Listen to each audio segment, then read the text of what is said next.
He sold thousands of copies of his first CD and is still unsigned. Josh Vietti is a master of all things string. We'll meet him coming up next on See You at USC, the best college talk show on television.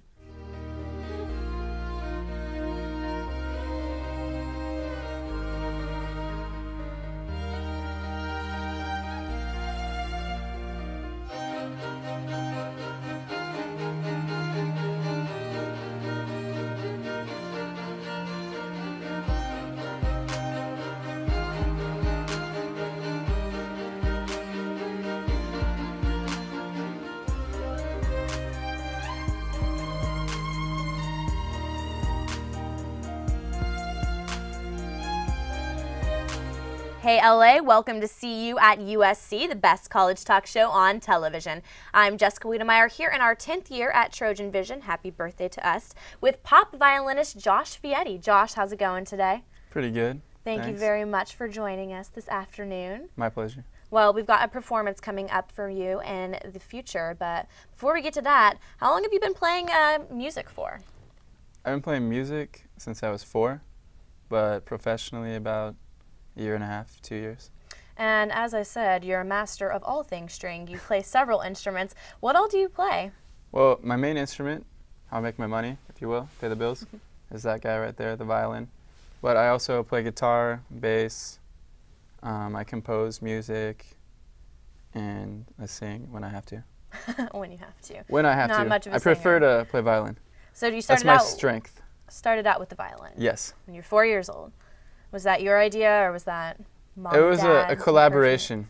When I was 4, I went to a symphony orchestra like a little kid, and apparently I was singing in like perfect pitch/key with LA Philharmonic. I heard you were in a band for a while. I started playing guitar in high school, and that was a really easy transition because that's a string instrument also. And then I started singing, writing songs, and then formed a band out of high school, which was awesome. I played in like an alternative rock band for 4 years, and that was excellent. I learned a lot about music business, but my forte is the violin, so I'm really happy I fell back into that. And how did you make that transition? Because you said it was something you were into, and then you kind of lost interest, and then what was it that reignited your passion for it? Kind of? I was in a rock band for like 4 years, and that was great. The people I was in the band with were really awesome people and musicians, but we just had different ideas where we wanted to go, so that didn't really help us move along.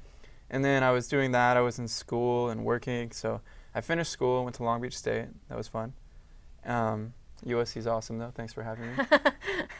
Got to get your plug in there for your alma mater, though. Yeah, Long Beach is where it's at. But no, it was cool. I went to school, and then I started working at a regular job, but I still compose music on my computer with the keyboard and with violin. And I started mixing like hip-hop tracks with classical melodies.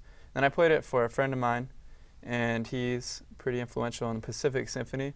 And I was like, listen to this. He's all business, no nonsense kind of guy. And he was like, wow, you have a career. And I was like, really? So that was cool to hear that from him, and he would have told me if it was crap. Fortunately, it's not. Did you ever receive any sort of formal training during this time, other than just practicing on your own and private lessons? I'm very fortunate. I received extremely good formal training, which is why I'm able to do what I do now.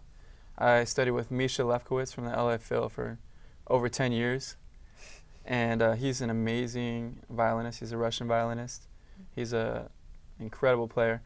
He didn't always like my practicing habits, but I'm happy I went to those lessons, and I stuck with it to a certain degree, and now that's all I do, so it works. Sounds like you got a lot of inspiration from some of your mentors. Who are some of your other big role models in violin, or I guess even in the music industry in general? Role models in the music industry? As far as violinists I look up to, as far as their persona, what they've been able to accomplish. What process do you take when you're writing music? That's always something I'm curious with, musicians in general, is are you just sitting on your couch and something comes to you, or do you set aside a time, like today I'm going to write a song? How does that work? Well, I'm addicted to music, so it's kind of like I set aside time every day. And I usually go through phases of recording. Right now I'm just promoting my new album, Inspired Strings, which you can get on my website, joshvietti.com. But when I'm recording, I just lock myself in the studio, maybe even for months.